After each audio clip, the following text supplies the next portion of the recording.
मैं मीनाक्षी शुक्ला कानपुर यूपी से बिलोंग करती हूँ।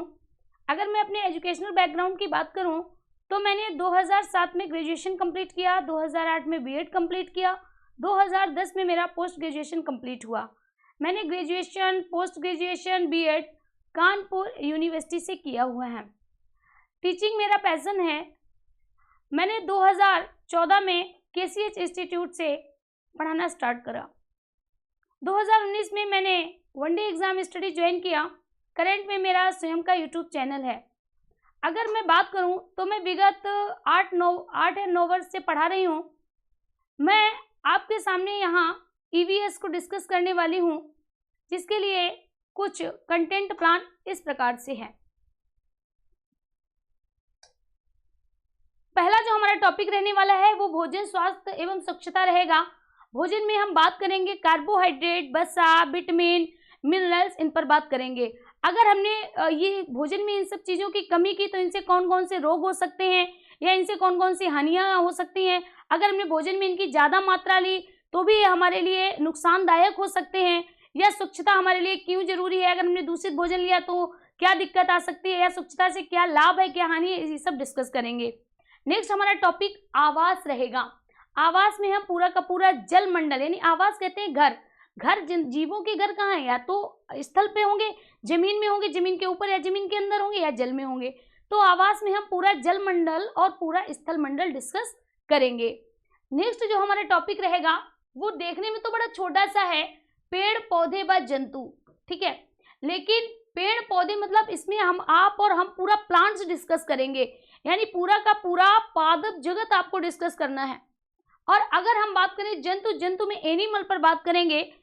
एनिमल का ओरिजिन कैसे हुआ, एनिमल का स्ट्रक्चर क्या है और कैसे फंक्शन करता है, इस पर बात करेंगे और इस पर आपको 15 क्लासेस मिलेंगी। नेक्स्ट अगर हम बात करें हमारा परिवेश, हमारे परिवेश में हम जल मंडल पर बात करेंगे, क्योंकि जल मंडल पर हम पहले बात कर चुके हैं। तो जल मंडल, वायुमंडल और स्थल मंडल पर बात करेंगे। अगर हम ऊपर की बात करें तो ऊपर हमने जल मंडल पर बात कर ली, स्थल मंडल पर बात कर ली। यहाँ पर हम जो बात करेंगे वो मेनली वायुमंडल पर रहेगी, यानी वायुमंडल को यहाँ पर विशेष तौर से डिस्कस करेंगे। नेक्स्ट अगर हम बात करें महाद्वीप, यानी महाद्वीपों की संख्या कितनी है, 7 है। कौन कौन से महाद्वीप हैं, इन महाद्वीपों में कौन से पर्वत हैं, नदी हैं, झरने हैं, झील हैं, क्या क्या है, वो हम इन 7 महाद्वीपों में बात करेंगे। हमारा देश किस महाद्वीप में आता है, इसको विशेष तौर से पढ़ेंगे। इसके बाद आता है महासागर। महासागर की बात करें तो महासागर कितने हैं, 5 हैं।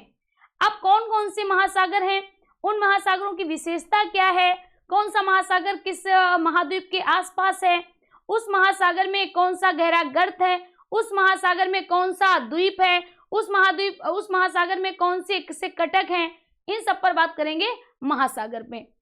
नेक्स्ट अगर हम अपना टॉपिक देखें तो जल, जल की बात करें, जैसा अभी हमने जलमंडल में भी जल पढ़ेंगे, महासागर में भी जल पढ़ेंगे। यहाँ कौन सा जल पढ़ने वाले हैं, तो यहाँ जो जल होगा वो आसुत जल, पीने योग्य जल, मीठा जल, लवड़ी जल, इस पर चर्चा करेंगे। नेक्स्ट जो टॉपिक रहेगा वो यातायात और संचार। यातायात का मतलब होता है एक जगह से दूसरी जगह पहुंचना। जब हम एक जगह से दूसरी जगह जाते हैं तो किन साधनों का प्रयोग करते हैं, वस्तुओं के लिए या व्यक्तियों के लिए। संचार की बात करें तो संचार क्या है, बातचीत का एक स्थान से दूसरी जगह पहुंचना, दूसरे स्थान तक पहुंचना संचार कहता है। और संचार के क्या साधन हैं, इसको हम संचार में डिस्कस करेंगे। फिर इसके बाद खेल और खेल होगा, खेल कौन से खेल हैं, उसमें कितने लोग होते हैं, कितने पार्टिसिपेंट होते हैं। मेला की बात करें, कौन से राज्य में कौन सा मेला होता है, ये सब डिस्कस करेंगे। नेक्स्ट जो हमारा टॉपिक रहने वाला है भारत, जिससे कि आपने देखा होगा मोस्टली बहुत से क्वेश्चन पूछे जाते हैं। जैसे कौन सी नदी, नदियां कितने प्रकार की होती है, कौन सी नदी कहाँ से निकलती है, किस नदी पर कौन सा बांध बना हुआ है, किस नदी पर के कारण कौन सा द्वीप बना हुआ है, नदियां कहाँ पर अपना मुहाना बनाती हैं, कौन सी नदी एस्चुरी का निर्माण करती है, कौन सी नदी डेल्टा का निर्माण करती है, ये हम बात करेंगे कि नदियों में। फिर इसके बाद हम बात करेंगे पर्वत पर। पर्वत की बात करें तो किस पर्वत का निर्माण कैसे हुआ, पर्वत की सबसे ऊंची चोटी कौन सी है, उस पर्वत का हिल स्टेशन कौन सा है, ठीक है, ये सब हम पर्वत पर डिस्कस करने वाले हैं। फिर इसके बाद हमारा जो अगला टॉपिक होगा वह है पठार। अच्छा, पठार का निर्माण कैसे होता है, तो पठार कितने प्रकार के होते हैं, उस पठार की विशेषता क्या है, ये हम पठार पर बात करेंगे। नेक्स्ट हमारा रहेगा वन, यानी वन कैसे, वनों का निर्माण कैसे होता है, कितने प्रकार के वन पाए जाते हैं, ये हम वन में बात करेंगे। नेक्स्ट हमारा रहेगा राष्ट्रीय पर्व कितने प्रकार के होते हैं, कौन कौन से हैं, राष्ट्रीय प्रतीक कौन कौन से, ये बात करेंगे। फिर रहेगा मतदान और नेक्स्ट होगा संविधान। संविधान पर हम बहुत डिटेल से बात करने वाले हैं, बहुत अच्छे से बात करने वाले हैं, क्योंकि इससे जब टेट में 2 से 3 क्वेश्चन पूछे जाते हैं, तो यहाँ पर हम पूरा का पूरा संविधान डिस्कस करेंगे, जिसकी आपकी 20 क्लासेस होंगी, तो ये आपके लिए बहुत ही इंपॉर्टेंट है। नेक्स्ट अगर हम बात करें विविध में हम बात करेंगे कि डेट कौन कौन सी होती है, मतलब अंतर्राष्ट्रीय डेट कौन कौन सी हैं, किस दिवस को कब मनाया जाता है, या हमारे राष्ट्रीय पार्क कौन से हैं, अभयारण्य कौन से हैं, इन पर हम बात करेंगे विविध में। तो ये हमारा कुछ कंटेंट प्लान इस प्रकार था। अब हम आगे बात करें, मैं आपको एक छोटा सा टॉपिक यहाँ पर पढ़ा रही हूँ। जैसे मैं बात करूँ यहाँ पर पादप। अब पादप यानी ये आपको प्लांट्स का एक फिगर दिख रहा होगा, जिसमें लीफ है यानी पत्ती भी है, ये फूल भी है, रूट जड़ है, स्टेम तना है, फ्रूट फल है, और ये कली है। अब यहाँ पर जो आप देख रहे होंगे ये वाला पार्ट देखिएगा, ये वाला जो पार्ट है ये जमीन के अंदर है, और इसको क्या कहते हैं, इसको मेरे साथियों जड़ कहते हैं। जड़ को ही हम रूट कह सकते हैं, जड़ को क्या कहते हैं, रूट कहते हैं। अब जो जड़ यानी जो रूट होती हैं वो कितने प्रकार की होती हैं, तो वो 2 प्रकार की होती हैं। यानी जड़ किसे कहते हैं, तो ये जड़ जमीन के नीचे का भाग जो गुरुत्वाकर्षण की ओर गति करता है, जो सूर्य से विपरीत दिशा में गति करता है, उसको जड़ कहते हैं। जड़ पौधे को खनिज लवण उपलब्ध कराती है, जड़ पौधे को आधार प्रदान कराती है, जड़ पौधे को स्थायित्व प्रदान कराती है। अब अगर हम बात करें जड़ कितने प्रकार की होती है, 2 प्रकार की होती है। एक तो मूसला जड़ होती है और एक होती है अपस्थानिक जड़। मूसला जड़ की बात करें तो याद रखना, जिन जड़ों का निर्माण बीज से होता है, बीज मतलब बीज डालने से जो जड़ें बीज से निकलती हैं मूसला जड़ें कहलाती हैं, और जो पौधे के अन्य भाग से निकलती हैं, पौधे के अन्य भाग से निकलती हैं, वह अपस्थानिक जड़ कहलाती हैं। जैसे आपने बरगद का वृक्ष देखा होगा, देखा है सभी ने, तो बरगद के तने से आपको कुछ इस तरह से लटकता हुआ दिखाई देता है, और ये किसका एग्जाम्पल होती है, अपस्थानिक जड़ों का एग्जाम्पल होती हैं। यहाँ पर मैं आपको कुछ मूसला जड़ें बताने वाली हूँ, आइए देखते हैं। जैसे यहाँ पर ये जो है ये मूसला जड़ें हैं, इनका निर्माण मूल बीज से होता है, जिसमें सबसे पहले हम बात करेंगे इस प्रकार की जड़ आप देख रहे हो, इसको कहते हैं श्वसन मूल। ये जड़ श्वसन का कार्य करती है और ये जल में पाई जाती है, जल में पाई जाती है।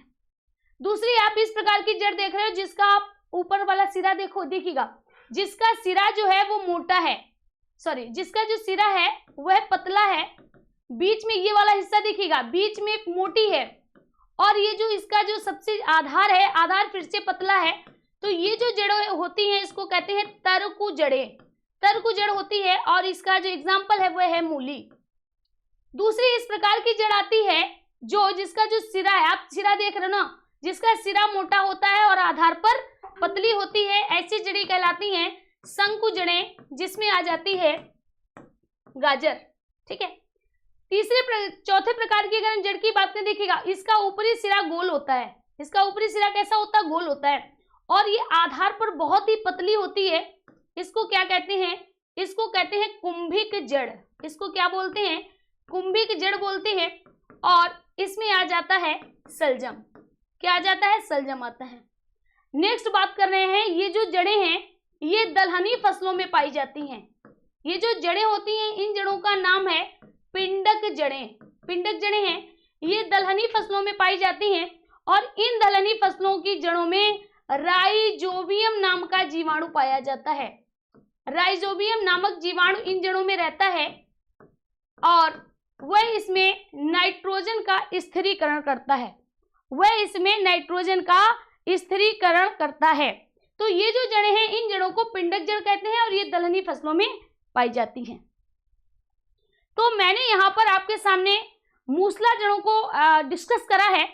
आप सभी लोग अनअकैडमी ऐप्स डाउनलोड कर लें। इसके आगे का जो पार्ट होगा वो आपको अनअकैडमी पर मिलेगा, जहाँ पर मैं आपको ईवीएस डिस्कस करूँगी। Thank you.